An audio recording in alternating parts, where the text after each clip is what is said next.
So Bungie has released new Gardener and Winnower lore. In the new Destiny Anthology book Penumbra, Bungie has included some new lore tabs never seen before from the Winnower himself.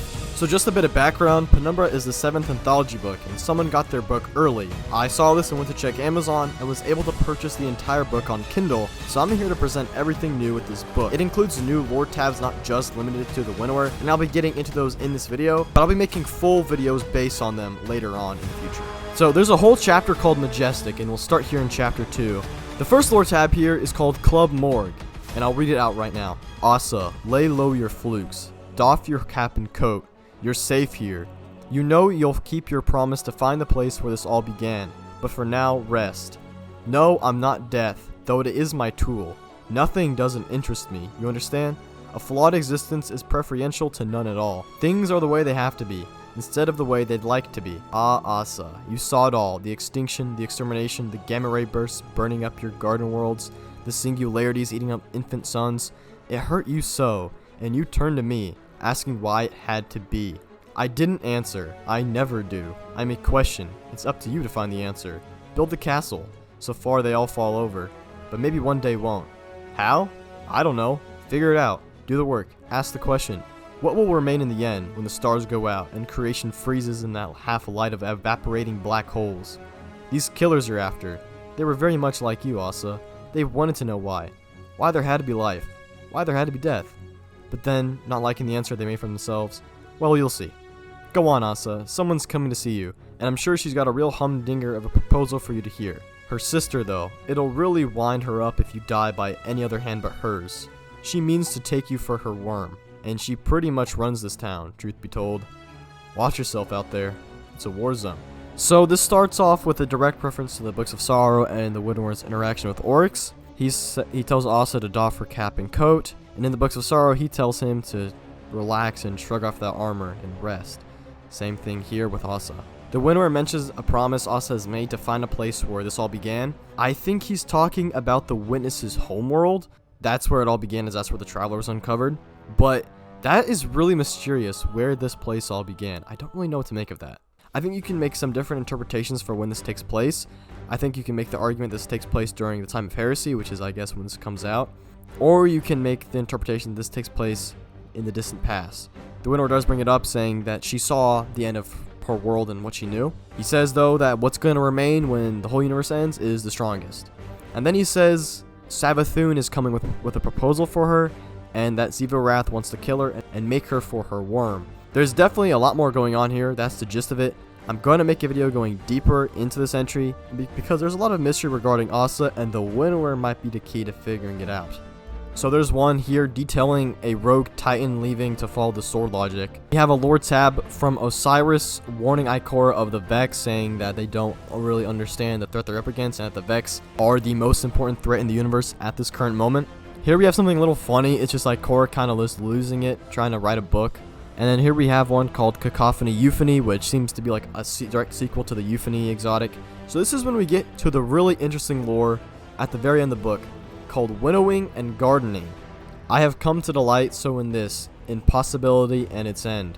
Oh, I kicked and fought and screamed about it at first. I was fond of what we had, but then the table was upturned, and a knife cannot be uninvented, and so here we are. The rules changed, a little, the pattern altered, but a micron. I got used to it, as they say.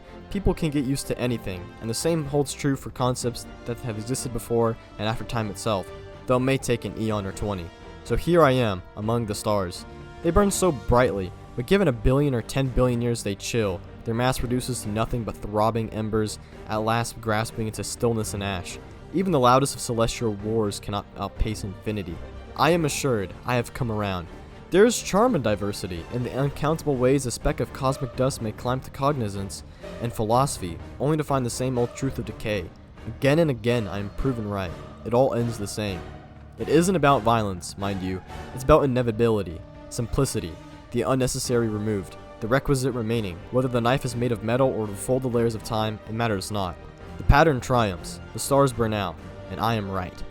So every being made in that garden of possibilities, every creation that looks at infinity and comes to my same conclusion. Why, I cannot help but love them.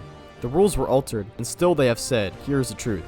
Possibilities do not change what is. The pattern is the pattern. and its reliable certainty is in its beauty. Even a cheater of eternity cannot yet win its wager. The game is longer now, but I will be its victor, in this eon or 1,000 hence. The Winnower here is saying that the pattern has changed. That's us getting prismatic, I think. But he's saying that in the grand scheme of things, this does not change anything in his plan. His plan and what he believes to be the end of the universe and how everything's supposed to end is not going to change. He's going to win in the end. It's going to take an eon or 20 eons until he wins. Then he starts speaking with the inevitable fate and decay of the universe, and that the unnecessary is going to be removed, and only the strongest will survive. He's right, and that's all going to end the same. It doesn't matter what form it takes. It doesn't matter who the strongest is. All that matters is that that person or that thing or that being fits the ultimate pattern, and that pattern proves the Winnower to be correct. The pattern is going to be the pattern, and the reliable certainty of that pattern is what makes it beautiful. The fact that it's going to end up proving him right in the end, no matter what, even if it doesn't try, is what makes it beautiful.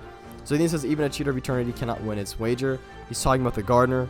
He's talking about the gardener's wager, trying to cheat eternity. And even though the game has now been delayed, the Winnower is going to win. Doesn't matter if it's take an eon or 1,000 more, he's going to win. Again, there's a lot more to unpack here. I will be going into this deeper in a future video. You delight in possibility. The same action over and over only produces the same results if all circumstances are the same. But there are so many variables. A million different outcomes may spring forth from one action. One stray atom changes a lifetime, and one breath of wind, an eon of history. Choice is infinite, and possibility endless. To some, it's only statistics. But you have ever been captivated by that miracle. You know stagnancy. The same stable oblong it all comes down to when growth has ended. The soft pulsing oscillation over one spot, never truly carrying on further until stirred by some outside force. A depletion of possibility, the flowers never finding further growth, even if they never die. A single breath might be enough to change it. You understand, of course, that a breath is a breath, and a flower is a flower, that, having bloomed, the petals will one day fall. Still, you guard the next flower, and the next, for there is meaning in the moment of bloom. So you breathe, so potential spirals, like seeds of floating on the wind. One breath, barely a whisper, nothing more than that, and for such a thing, the gift of infinity. Always, always you look on with hope. So that's the new lore. I think this is very interesting, and I want to know what you guys think in the comments. Please tell me what you think. I'm definitely going to start working on a video unpacking these specific Gardener and Winnower entries, as I think there's a lot here to kind of unravel. There's some mystery here. So please like and subscribe if you did enjoy, and if you do want to see a future breakdown. And thank you for watching this video.